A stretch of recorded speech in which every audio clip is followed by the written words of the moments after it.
नमस्कार दोस्तों, स्वागत है आप सभी लोगों का अपने इस चैनल स्पिरिचुअल ट्री में। दोस्तों, आज के इस वीडियो में हम आपको बताएंगे ऐसी खास बात के बारे में जिसे काफी लोग नहीं जानते हैं। आप ये तो जानते हैं कि मृत्यु होना तो बिल्कुल स्वाभाविक है, लेकिन मृत्यु के बाद शव को अकेला आखिर क्यों नहीं छोड़ा जाता है? क्या आखिर इसके पीछे कारण है? और ये आपने खुद भी काफी बार देखा होगा कि जब भी किसी व्यक्ति की मृत्यु हो जाती है तो उसे बिल्कुल भी अकेला नहीं छोड़ा जाता है। और यह बात हमारे हिंदू शास्त्रों में लिखी गई है, बताई गई है कि जब भी किसी की मृत्यु हो जाती है तो उसे अकेला क्यों नहीं छोड़ते हैं, या फिर मृत्यु के बाद क्यों सुबह ही उसका अंतिम संस्कार किया जाता है। इसके पीछे बहुत ही ज्यादा रहस्यमयी बातें छिपी हुई हैं जिन्हें आप जरूर जान लें। तो दोस्तों, आपको बता दें कि जो जन्म लेता है उसका मरना भी निश्चित होता है, चाहे वह मनुष्य हो, देव हो, पशु हो या फिर पक्षी हो। बल्कि इस संसार में तो ग्रहों की और नक्षत्रों की भी आयु निर्धारित है और इसी को संसार का जन्म चक्र कहा जाता है।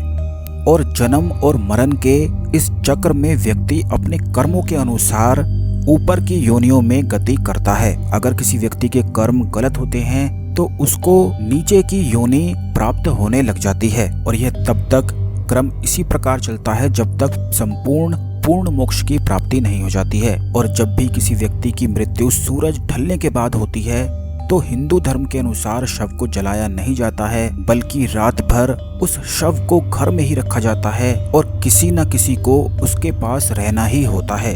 बिल्कुल भी अकेला नहीं छोड़ा जाता है जब तक कि उसका दाह संस्कार ना हो जाए। अगर रात में ही शव को जला दिया जाता है तो इससे व्यक्ति को अधोगति प्राप्त होती है और उसे मुक्ति नहीं मिल पाती है। ऐसी आत्मा असुर, दानव अथवा पिशाच की योनि में जन्म लेते हैं। इसीलिए कभी भी रात में शव का संस्कार नहीं किया जाता है। यदि किसी व्यक्ति की मृत्यु पंचक काल में हुई है तो पंचक काल में भी शव को नहीं जलाया जाता है। जब तक पंचक काल समाप्त नहीं हो जाता है तब तक शव को घर में ही रखा जाता है और किसी न किसी को शव के पास रहना होता है। गरुड़ पुराण सहित कई धार्मिक ग्रंथों में बताया गया है कि यदि पंचक में किसी की मृत्यु हो जाए तो उसके साथ उसी के कुल खानदान में 5 अन्य लोगों की मौत भी हो जाती है। और इसी डर के कारण पंचक काल के खत्म होने का इंतजार किया जाता है। परंतु इसका समाधान भी हिंदू शास्त्र में बताया गया है कि अगर मृत्यु किसी की पंचक काल में हो जाती है तो मृतक के साथ आटे, बेसन या सूखी घास से बने 5 पुतले अर्थी पर रखकर इन 5 का भी शव की तरह पूर्ण विधि विधान से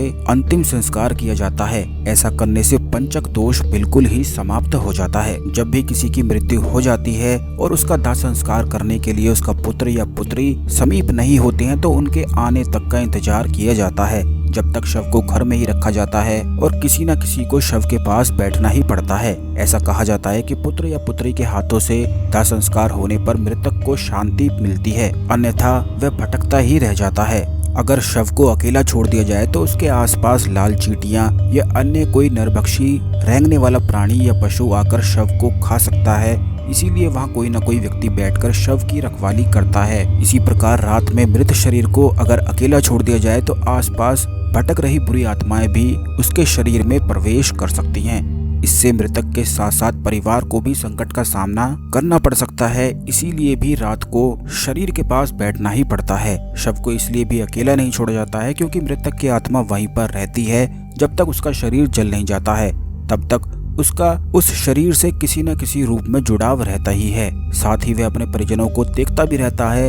अकेला छोड़ दिए जाने से उसका मन और भी ज्यादा दुखी होने लग जाता है। हालांकि अधिकतर लोग गहरी नींद में चले जाते हैं। सिर्फ बहुत ज्यादा स्मृतिवान या चेतनावान ही जान पाते हैं कि उनकी मृत्यु हो चुकी है, नहीं तो जब तक शरीर जल नहीं जाता है तब तक आत्मा को पता ही नहीं चलता है कि उसकी मृत्यु हो चुकी है। यह भी कहा जाता है कि शव को अकेला छोड़ने से कई लोग जो तांत्रिक कर्म करते हैं उनके कारण भी मृत आत्माओं को संकट में पड़ सकती हैं। इसलिए भी कोई न कोई शव की रखवाली करता ही रहता है। शव के आसपास जगह को साफ सुथरा किया जाता है और धूप के साथ ही दीपक भी जलाया जाता है ताकि वहां दूर तक उजाला फैला रहे। इसका यह भी कारण है कि मृतक कहीं अधोगति में ना चला जाए, क्योंकि रात्रि के अंधकार में अधोगति वाले कीट पतंगे, रेंगने वाले जीव जंतु और निशाचर प्राणी ज्यादा सक्रिय रहते हैं।